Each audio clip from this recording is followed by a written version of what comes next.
जय श्री कृष्ण। आज फिर आपके समक्ष एक ईश्वरीय लीला लेकर उपस्थित हूँ। जय शर्मावत्स श्री दत्तात्रेय आश्रम सेवा भक्ति मार्ग मेरठ।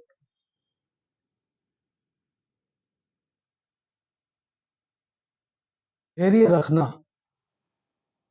इस लीला का जो शीर्षक है वो है धैर्य। कि हम धैर्य नहीं रख पाते, हमारा धैर्य बहुत जल्दी से टूट जाता है। चाहे वो ईश्वर के प्रति हो, चाहे वो संसार के प्रति हो, चाहे वो किसी के भी प्रति हो। आज के वक्त कोई जरा सी बात आपको बोल दे, आप उसके बदले उसको एक की चाह, क्या आपको जरा सा तू बोल दे, तू की जगह तड़ाक, ऐसे शब्दों का प्रयोग। और जब किसी को समझाना चाहते हैं तो वो इतनी अच्छी अच्छी बातें करेंगे, ज्ञान की बातें करेंगे कि जितना कितना संपूर्ण ज्ञान इनमें है, लेकिन जब खुद पे होगी तो वो ज्ञान धरा का धरा रह जाएगा।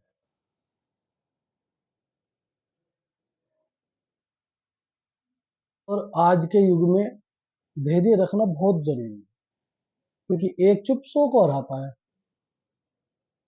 ठीक, तू बड़ा मैं छोटा, लेकिन ये सौ में से कोई एक भक्त गोविंद नाम का जाप करते, सिमरन करते और अपने मगन में मगन रहते, इधर से उधर, उधर से इधर, जहां भी जाते जाते गोविंद गोविंद गोविंद। कुछ कहता, कोई कुछ कहता, कोई पागल कहता, कोई फक्कड़ कहता, कोई कुछ कहता, लेकिन उनपे किसी की बातों का कोई असर नहीं, क्योंकि जो हरि नाम गोविंद नाम का पागलपन है वो हर किसी पे नहीं चढ़ सकता। तो जब जिस पे चढ़ता है, ये नशा हर कोई उतार नहीं सकता। एक बार द्वारकाधीश श्री कृष्ण महाराज भोजन कर रहे थे। जैसे ही वो भोजन करने के लिए बैठे तो बार बार दरवाजे की ओर देखते। भोजन करने के लिए जैसे ही तैयार होते, भोजन छोड़ फिर दरवाजे की तरफ देखते। काफी देर इसी तरह होते हुए आखिर में द्वारकाधीश महाराज खड़े हुए और भोजन छोड़ के दरवाजे की ओर दौड़ने लगे। जैसे ही वो दरवाजे की ओर दौड़ने लगे, दरवाजे पे जाकर वो तुरंत रुक गए। थोड़ी देर रुककर फिर वो वापस आकर बैठ गए और भोजन करने के लिए तैयार हो गए। रुक्मणी माता वहीं खड़ी थी। जब रुक्मणी माता से नहीं रहा गया, रुक्मणी माता भगवान से पूछने लगी, प्रभु आपसे एक बात पूछना चाहती हूँ। काफी देर से दरवाजे की तरफ देख रहे हैं, भोजन करते हैं, रुक जाते हैं, करना चाहते हैं, फिर रुक जाते हैं। आखिरकार आप खड़े होकर दरवाजे की ओर भागने दौड़े और दौड़कर फिर वापस आकर बैठ गए।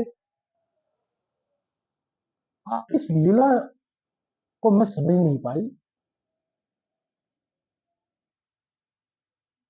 वन बोले कि ये भक्त को मेरी जरूरत थी, इसलिए मैं इंतजार कर रहा था कि वो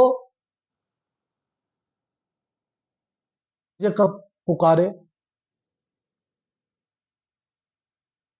जब उसको मेरी जरूरत हुई और मैं जैसे ही दौड़ा, मैं दरवाजे तक ही पहुंचा, फिर उसको मेरी जरूरत ही नहीं रही, उसने अपना निर्णय खुद ही ले लिया।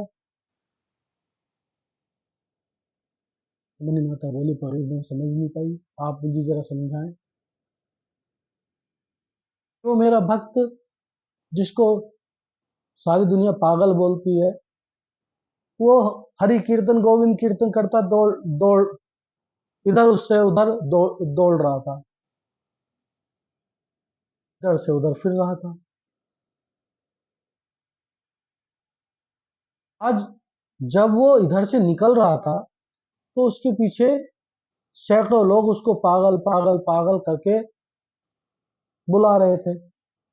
कोई उसको कुछ मार रहा था, कोई उसको डले मार रहा था, कोई उसको पत्थर मार रहा था, लेकिन वो किसी की बात का कोई जवाब नहीं दे रहा था। वो अपने बोल नाम में मगन। वो किसी की बात का जवाब नहीं देता और ज्यादा ही लोग उसको परेशान करने लगे और उसको मेरी जरूरत पड़ी तो उसको बचाने के लिए जैसे ही मैं दौड़ा, आज उसका धैर्य टूट गया। मैंने जैसे दरवाजे तक जाकर देखा कि मैं उसकी रक्षा करूं, सुरक्षा करूं, तो मैं क्या देखता हूं कि मेरी जाने से पहले ही वो खुद हाथ में पत्थर लिए उन सभी लोगों के पीछे दौड़ रहा था जो उसको परेशान कर रहे थे। वो भी उन्हीं की तरह बनकर अपने धैर्य को खोकर हाथ में पत्थर उठाकर उन लोगों को सभी के पीछे भागने लगा।